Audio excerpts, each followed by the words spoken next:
नमस्कार, स्वागत है आपका रिपोर्टर साहब पर। राजस्थान में पहले चरण के लोकसभा चुनाव होना महज कुछ दिन का इंतज़ार है और उस चुनाव पर बातचीत के लिए हमारे साथ खास बातचीत के लिए मौजूद है अविनाश कल्ला जी। सर, बहुत स्वागत है आपका। नमस्कार। कितना चल रहा है राजस्थान में मोदी मैजिक? ये तो हमें 4 तारीख को ही पता पड़ेगा कि कितना चल रहा है मोदी मैजिक, बट इस बार मोदी मैजिक के सामने 2 चुनावों के बाद कुछ पॉकेट्स में चैलेंज नज़र ज़रूर आ रहा है। तो लग रहा है उन पॉकेट्स में मोदी का मैजिक थोड़ा शायद फीका हो। कौन से वो चैलेंजेस आपको नज़र आ रहे अगर हम पहले चरण की बात करें तो इसमें आपका चूरू, झुंझुनू और नागौर, ये वो 3 सीटें हैं। सीकर पे भी कई लोग बात कर रहे हैं, पर मैं उस पर इतना नहीं हूँ। पर इन 3 सीटों पर मुझे प्राइमरीली लगता है कि वो मोदी मैजिक चैलेंज होगा।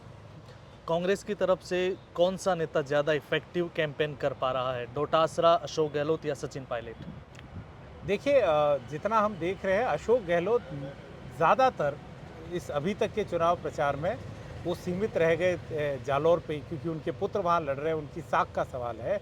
आज ज़रूर वो दिखे थे नागौर में हनुमान बेनीवाल के लिए प्रचार करते हुए, लेकिन इसके अलावा सचिन पायलट और गोविंद सिंह डोटासरा ज़्यादा प्रभावी रूप से और ज़्यादा पॉपुलर रूप से। एक बात और है रिपोर्टर साहब, इस बार जो हम चुनाव में एक अलग बात देख रहे हैं कि जो आपकी बिरादरी है ना, जो आपकी ऑडियंस है, इंस्टाग्राम, ट्विटर, ऐसा लग रहा है चुनाव इन पे ज़्यादा लड़ा जा रहा है, इनके फोकस पे लड़ा जा रहा है। इन दोनों के लिए अगर हम साउंड बाइट्स देखें तो गोविंद सिंह डोटासरा और सचिन पायलट ज़्यादा स्ट्रांगली और इफेक्टिवली आ रहे हैं। एक नेता सचिन पायलट की बात करें तो ओवरऑल नेशनल पर्सपेक्टिव पे बीजेपी को घेरते हैं। वो एक संबोधन में कहते हैं कि 400 सीट की भाजपा बात कर रही है, कांग्रेस को तो आ चुकी थी, तो उनका वो भाषण काफ़ी पॉपुलर हुआ। फिर हमने देखा कि एक अनिल चोपड़ा के लिए जब वो भाषण दे रहे थे तो उन्होंने अनिल चोपड़ा की जगह कहा कि उनके साथी ने कहा ये अनिल शर्मा है, वो मनीष शर्मा है, और वो उन्होंने कास्ट पे प्ले किया और एक मैसेज दिया कि कांग्रेस में कोई जात पात नहीं है, हम सबको साथ लेके चल रहे हैं। तो वो काफ़ी पॉपुलर हुआ। वो एक नेशनल पर्सपेक्टिव की बात कर रहे हैं कि बीजेपी की आइडियोलॉजी या एम्बिशन को उधर चैलेंज। और गोविंद सिंह डोटासरा ने अपने होम टर्फ पे ना, वो जिसे कह रहे हैं आजकल वो इंस्टाग्राम डार्लिंग से हो गए। उनके वो जो वन लाइनर लोकल डायलेक्ट, उनका डांस, वो काफ़ी हिट कर रहा है। और वो जो लोकल सरकार है, जो डबल इंजन की सरकार बोलते हैं, तो वो राज्य सरकार को अपने अटैक के रडार में लाके उस इंजन को फेल करने पे लगे हुए। तो इन दो नेताओं के अलग अलग शैली है, प्रभावी है दोनों। कौन कार्यकर्ता या कौन सी पार्टी के कार्यकर्ता आपको ज़्यादा अग्रेसिव इस बार इस चुनाव में नज़र आ रहे हैं? क्योंकि आपने सोशल मीडिया की भी बात की तो वहाँ पर भी वो अग्रेशन साफ झलकता है। तो बीजेपी के ज़्यादा कार्यकर्ता अग्रेसिव हैं या कांग्रेस, या फिर कौन? सच कहें तो इस बार चुनाव उठ ही नहीं पा रहा। भारतीय जनता पार्टी इस आस में है कि चारों तरफ प्रधानमंत्री मोदी और उनका कैंपेन भी वही है, तो उन्होंने सब कुछ मोदी भरोसे छोड़ रखा है। तो वो जो रूटीन प्रोसेस है उसी तरह से चल रहा है। कांग्रेस का कार्यकर्ता भी कोई बहुत उत्साहित नहीं है। इन पॉकेट्स में ज़रूर वो उछल रहे हैं। और मेरा तो ये भी मानना है कि अगर हम 25 पूरी सीट देखें तो जिन सीटों पर ज़्यादा धमक मच रही है वहाँ पे सारे इम्पोर्टेड कार्यकर्ता हैं। राहुल कस्वा बीजेपी से इम्पोर्ट होकर अंदर आए, आरएलपी से हनुमान बेनीवाल ऑलरेडी इम्पोर्टेड है।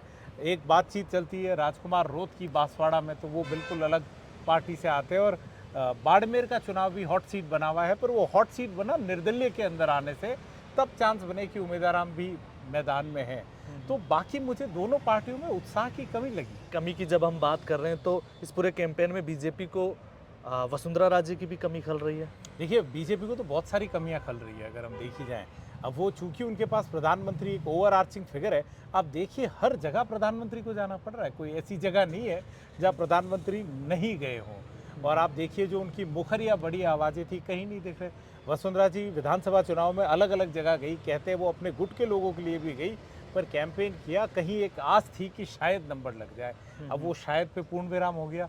वो सिर्फ झालावाड़ क्षेत्र में ही फोकस कर रही है। उनकी कमी इस तरह से भी खली कि जब बागी आए और मनमुटाव की बातें आई तो देखे हमने किस तरह बाबू सिंह आए, आकिया आए, रविंदर सिंह के लिए प्रयास हुआ, फिर प्रियंका चौधरी के लिए प्रयास हुआ। अगर वसुंधरा जी जैसी नेता होती तो ये सारी जो खबरें बनी, ये एक फ़ोन कॉल के हवाले से रोकी जा सकती थी।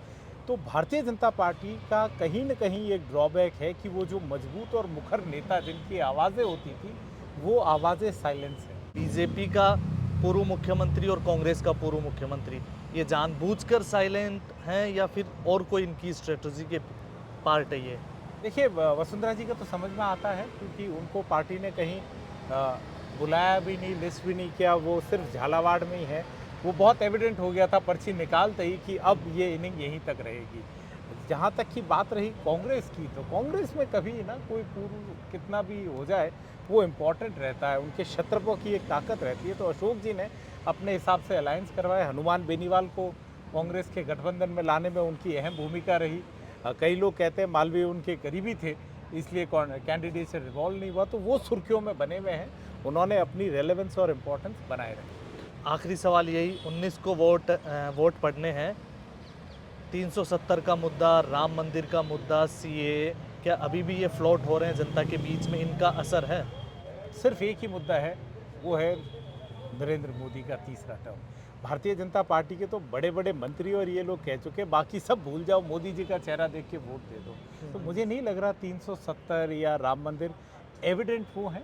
सबको पता है कि भारतीय जनता पार्टी के मूल मुद्दे क्या है, और वो सिर्फ और सिर्फ एक मोदी मंत्र पे है। तो वो कहते हैं ना, एक अंग्रेजी में वो कहावत है कि don't put all your eggs in one basket. तो बीजेपी के लिए वो एक बास्केट नरेंद्र मोदी है। क्या वो अब भी शॉक प्रूफ रहती है, ये देखना होगा। बिल्कुल, ये थे अविनाश कल्ला जी, जिन्होंने पहले फेज में जो राजस्थान में लोकसभा चुनाव होने वाले हैं उसको लेकर अपनी राय रखी है। अब देखने वाली बात ये होगी कि इन 12 सीटों पर कौन से मुद्दे हावी रहते हैं, जनता किन मुद्दों पर वोट डालती है और परिणाम 4 जून को क्या निकल कर आता है। धन्यवाद, देखते रहिए रिपोर्टर साहब।